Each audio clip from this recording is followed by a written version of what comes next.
So when we listen to the teachings of the meditation masters from Thailand, the Ajahns, there's this particular phrase that we'll hear over and over again. Eat little, sleep little, talk little. This phrase, is repeated over and over again. Really all of the great meditation masters, they all say this, they all encourage practitioners to eat little, sleep little, and talk little. And this is kind of the standard way of practice.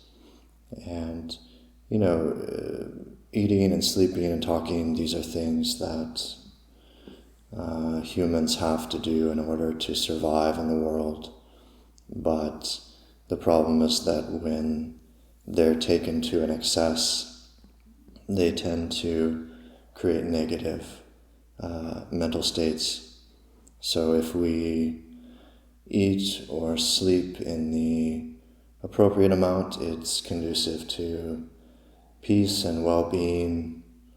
But if we eat too much or we sleep too much, it tends to create states of dullness and drowsiness and depression and low states of energy. And we may start to feel like a slug or a turtle or a snail, really difficult to move around, or really difficult to do anything, really difficult to meditate. And in the same way, if we talk too much, if we socialize too much, it tends to create states of restlessness and agitation and desire. We may start to become more like the squirrel or the monkey that's always moving, always jumping around, always looking for the next thing, not able to stop and settle and be peaceful. So speaking too much, socializing too much, also is not conducive to peace and happiness. So when we find that these three areas are out of balance and we're kind of engaging in too much, maybe more than we should, we'll find that they're taking our minds away from the place that we want to go. They're going, taking our minds away from peace and more towards the world, more towards states of unhappiness.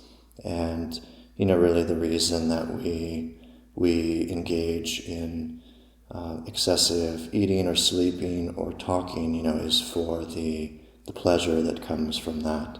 It's for the escape from our suffering. That's really the reason that we do all of those things to an excess.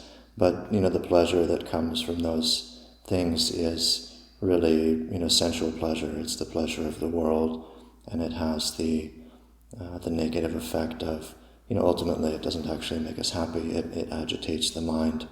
And so if we're wanting to realize the same things that the meditation masters realized, we will never get there if we're, say, doing the opposite of their teachings. If we expect that by eating a lot and sleeping a lot and spending a lot of time socializing, if we expect that we'll ever be able to get anywhere in meditation, if we expect that we'll be able to experience the same things that the meditation masters did,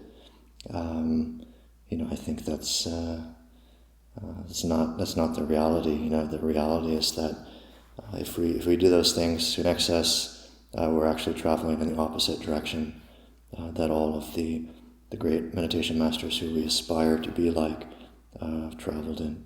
So I'll offer these thoughts for reflection this morning.